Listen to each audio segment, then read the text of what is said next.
name is Janice Johnson. I have with me here this morning the renowned Professor Olusegun Yeroku. He's the author of our UPPLC Casebook Law series, and we'll be having a little chat with him this morning on the Casebook Law series and how he came about writing the books and all that. Do stay with us and enjoy. So, sir, can you tell us briefly about yourself?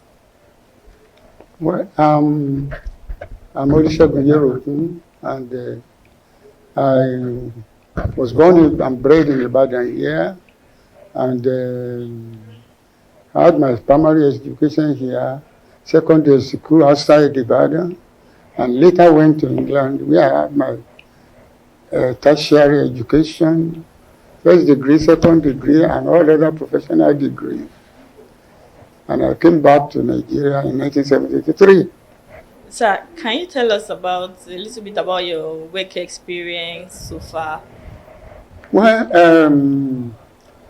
when I graduated in 1969, June, I was called to the English bar in 1969, December. I had a professional exam in a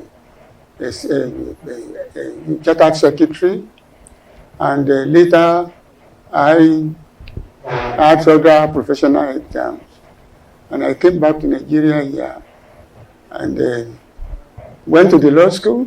I had my BL at the Lagos State, Lagos branch of and later I practiced for some time, and before I joined the University of Maiduguri in 1976 as an academic lecturer. That is where I started. University of Maiduguri was the second generation university. We had the set of second generation university, and so then I joined them. I spent 10 years there before I moved to University of Ilorin, and unfortunately, while at Ilorin, the University of Ilorin was the Faculty of Law was closed down because of certain structural defects, and I had to look for another university. And I went to Lagos State University, where I was appointed an associate professor by Professor Olumide. Since 1988, I joined University of Lagos State University. I was made a professor in 1990, so about 31 years ago. I was made a professor, and I was there until 2010 when I retired from Lagos State University. Okay. And I started again because that's what people said, I retired, but I wasn't tired. So then I spent some 2 or 3 years at the National Open University. The vice chancellor there was more or less like a colleague. When I was a council member in Bauchi, the University of Bauchi, and he invited me to come and help them restructure the law program in National Open University. I was there for 2 years when the whole Faculty of Law was, deleted from the academic program. I thought I have nothing to be doing. It was actually there I started preparing for this book. Because, if you study the structure of the LLB in National Open University, it was not a conventional university like where I've been coming from. The VC was interested in, an open situation, but it was difficult to match it with the normal conventional university. That is why the university was, up till now, is having problem in structuring. Even though they have other courses, but it's difficult to manage law with it. Then there I left. I later joined about a year and a half ago. I joined Redeemers University just to help them structure the development of law at Redeemer University. And yeah, I was made the Dean of Law. So I still hold that post. I'm still there. Okay. So, sir, what informed your decision to write the Casebook Law series? Everybody who is in academics has something in mind as to what we do when you retire. So I was thinking of what I'm going to do. I'm not in good practice. I don't practice law. I have spent some years going on sabbatical to some law firms, but I haven't got my own faculty of even despite the fact they allow us to practice. So I wasn't practicing. I just concentrate my attention strictly on academic. So when I was about to retire, I just thought, what will I do? And when the VC of Open University, Professor Tenebe, invited me, I thought, this is an opportunity for me to do something. When I was in England studying at the University College London, I had a teacher who was an Irish man. When he speaks, being a foreigner, it's difficult for me to hear what he's saying. So it was from him that I thought that, I went to him to tell him that I'm having problem with his course. And when he explained to me that, you can, what you're going to do is get the textbook, get the case law book, the two together, you can score higher in any exam. And that is what I did. When I was in Nigeria here, that is what was happening in England. But in Nigeria here, we don't have that type of thing. Some of the books we have are just textbooks. The case books are not there. We don't have the case book. And I thought that, I can complement some of the textbooks on sale. Then I said, let me look at the curriculum again and collected all the compulsory courses in law. There are about 15 of them, compulsory courses. Others are just elective or optional courses. So I said, what I can do is to collect the cases, like the one that was introduced to me in England, and try to make a case book from them. And when I got to Open University, I noticed that they even don't have the right textbook. And how much more of having a case law book. So that is why I was, I was impressed to go on with the book. And I noticed that if we can follow the same system, where students have the textbook and the case law book, they'll be able to get anywhere in their studies. So how many titles are we expecting in the series? The series that has been done already is about 14 now. 14, 10 at first phase 10. Then I did another one, 3, criminal law, law of taxation, and administrative law. I have another one, insurance law, that is ready, but has not been given to be published here. So there are 14 already. There are still more that can be done. But I hope, when I get older than this, I may not be able to continue. I should get somebody to do it. Luckily, I have a daughter who is a lawyer. He's an associate professor in the university. So I thought that you will not kick my book as my children who are engineer, medical, all of them. They won't mind wherever they kick my book to, even if they throw it into the dustbin. So this is what we are planning. Okay, so where do you get the ideas and information in the book? How do you come about compiling the information? If you notice in Nigeria, we have so many Nigerians, lawyers, who are publishing law reports. I can't tell you the number, but there are more than 10. Some of the people that are good there is Ganifa Wayemi, we have Falana, we have Oshipitan, we have so many other ones. I started one too. That is in Nigerian Revenue Law Report. We started one, but because of the financial implication, all of us are academics. It's difficult to publish it. But we publish it for about 3 or 4 years, and we have to drop. So it was from these books that the cases are, we get the cases from. And you remember that, the law cases are, churned out in a high court, court of appeal, and Supreme Court. We have about 37 high courts in Nigeria. We have so many, in the states, Court of Appeal as well as the Supreme Court. So these courts, every day, every week, they decided different type of cases, as you find in the list that I have given to your organization to publish. And it's still more.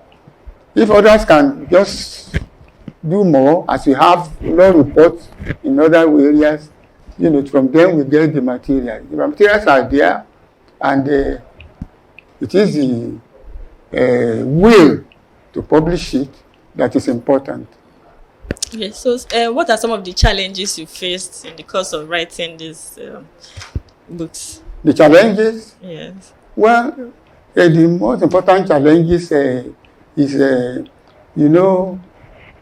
thank God we have information technology fast developing. The information technology, we are able to get the materials, materials. But before, when I started it, it wasn't like that. We have to go into all the law reports, look at them one by one, contract, law of torts, criminal law, all these courses, we have to bring them out and, now make them into a book. So I've been able to do that. About 13 books are in your custody, and I'm happy we are only able to demonstrate that 3 are already published. I'm just looking forward that when all of them will be published. Okay. So what's the difference between the former edition, the previous edition, and this new edition? Law cases, courts every day.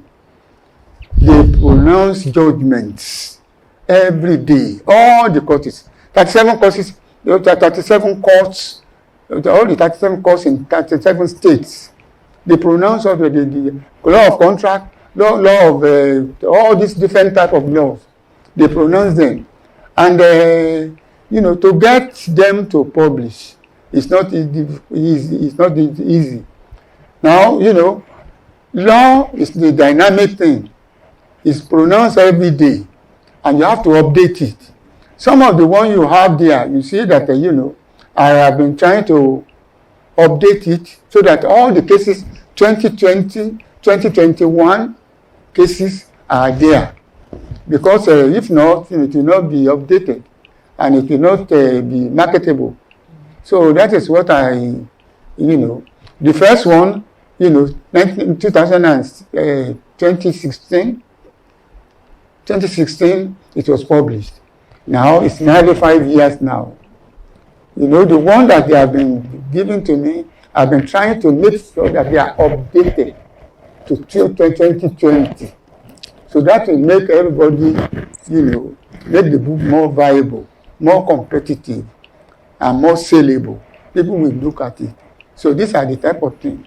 Okay. That, you have just said now that cases keep coming up every day. So how often do you intend to revise these books? How often do you want to keep revising? We have every 2 years, 3 years, Yeah, we can use publishing of textbooks. Books that are published, the printer, it depends on the printers, it depends on the publishers, but normally it ought to be every 5 years. You must go all over the cases again, you know, and increase the volume. Now the first one, like evidence 1, evidence 2, evidence 3, you can go on like that until it has its own set of then land law. All these cases are being churned out every day, and then, you know, until that is how it can mount up and continue to replenish itself and be able to, you know, report all the cases in the past. So who are your target audience? Who are your target audience? No, normally the students. Actually, like I told you, National Open University, they were admitting students. If you understand the way students are admitted in National Open University, the number of students admitted for law in Lagos is more than the whole of the Faculty of Laws in Nigeria. The National Open University alone. In Lagos, the same thing in Ibadan here. There is one on the way to UI through LA there. You see, the number of law students there, but it's so good. The same thing in every place. Abuja, everywhere. So the problem that is being encountered by the government was how to be able to take all of them through the Nigerian Law School. Nigerian Law School has 5 campuses, and you know, some of them they are admitted only 300, 500. 500. It's only Abuja that admits about 1,500. If you admit all the number of students they admit in the law school, it's just one admission that recruiting admission from Lagos. So it's because of this difficulty that it's so difficult. They know National Open University need this type of books because, you know, they can't be going to sort out law reports in the libraries. They've not been, but look at one. If you have that book, Law of Evidence, Land Law, or any of them, you know, you can be rest assured that you can go through your LLB, your academic work so easily. Because I followed the curriculum of LLB, I followed them verbatim, you know, so that all the cases they need here, they are there. So these are the type of things that, you know, you say the target on the student. So apart from the students, will it also be useful to practicing lawyers, maybe lecturers and all that, or is it just students? You know, those are the people, they are, the people who are target audience, who have been selling it, who have been buying the books, are lawyers nowadays. Because, you know, law books are very expensive, are very, you know, they are not as common as other books. You are expected to, you know, your books, you are expected to certain number of books for students every time. You are expected to, and the lecturers must have a complementary book, complementary books as well. So you see that, you know, the avenue to publish or to do all these books is so there. The market is there for you. Only it depends on other things that you have to take care of. Okay. So what makes this your casebook series different from the law reports out there? Look, it's not easy to get all the collection of cases in a place. If you study the book, study chapter 1, introduction, all those cases that are related to introduction, constitutional law, the development of constitutional law, the constitution, how it has been made, those are introduction. And if you collect all the cases there, people don't need to worry to be looking for where we need to get cases to study, particularly the students. The students need this type of book so that they'll be able to pass their exam. They don't need to be looking for law reports. Look at how many law libraries we have here. You know, University of Ibadan. They have just passed, the Council of Education has just approved the University of Ibadan library. They said it's not up to date. You know, so because they don't have all the collection of books that are here. And now for students, the students need to have the books readily at hand so that they can be able to, study their. Okay, so with with these case books, they don't need to go about carrying voluminous. Education is dynamic. They need to every day even look at the newspaper. Tuesday, Thursday, somebody will read the cases reported in the paper. For a student to do very well, you don't need to concentrate on only one area. You could need newspaper, what was reported there, if you collect it. I could remember those people who are making first class, who are making very high classes. It's because they are able to diversify their interests and their areas of concentration. Not only in the casebook alone. Casebook is the main, they call it, itinerary library. You can always put yourself at the brain. You don't need to be looking for cases. You just take the cases. These are all the cases on employment. These are all the cases on this. These are all the cases on that. You just concentrate on that. You cannot even utilize those cases alone for your use. Okay, so finally, sir, what advice do you have for the younger generation of law students and law professionals out there? So students, they do what is expected of them, particularly law students. They know that cases they are so important to them. The authorities they need to win cases in the court, to do anything in the court. Judges will ask you, what authority do you depend upon? This is the cases. What is the thing that how do you want to win this case? You can win cases through cases. Even they're not Nigerian cases alone. That is why some of them. In the law of equity and trusts, we don't have Nigerian cases enough. The cases we have are English cases because Nigerians don't have the type of thing that is in equitable principles, all these things. We don't have them in Nigeria. You can only collect debt of those cases in England because this is their system that we are using. We are just imitating them and we are trying to get through them. So it is through them, through this type of thing that we develop the law. So it's very important that, these cases are important and it's very helpful to the student, and we try to concretize them, try to make them understand that, it is the cases, it is the law, it is the thing. If you look at the paper yesterday, Olanipekun was talking about restructuring, and he was saying that National Assembly has nothing to do about, the structuring. It wasn't done because it is the people themselves. If they want to restructure, they should come together. We can come together. It is still people. Look at all the line of. If you look at the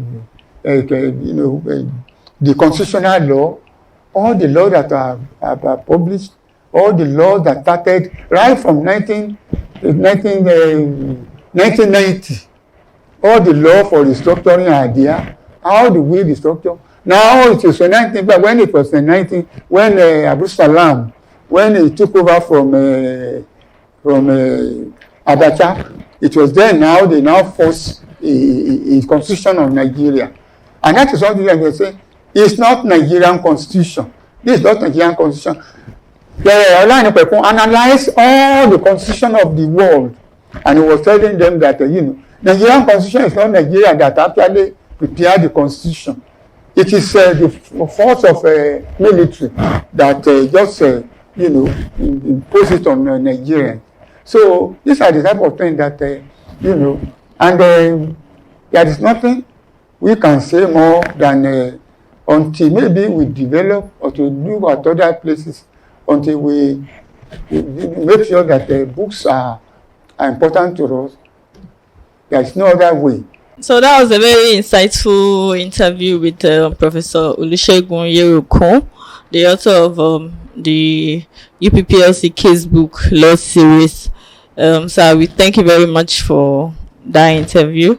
So with these case books, we now know that law students and professionals, you don't have to keep going about looking for, you know, different kinds of law reports and all that. Now everything is put together and is well organized and everything, and they are on various topics like constitutional law, law of evidence, land law, law of equity, maritime, all the compulsory courses, you know, law of contract, company law. So you can get all those things all in one, and we keep revising. So as time goes on, you get a revision, and there will be updated cases in them. So these ones are the revised versions, error free, no issues, everything is well put together. So thank you very much for coming. For the audience, thank you for listening, and thank you for watching. You can get these books at www.universitypressplc.com. Thank you.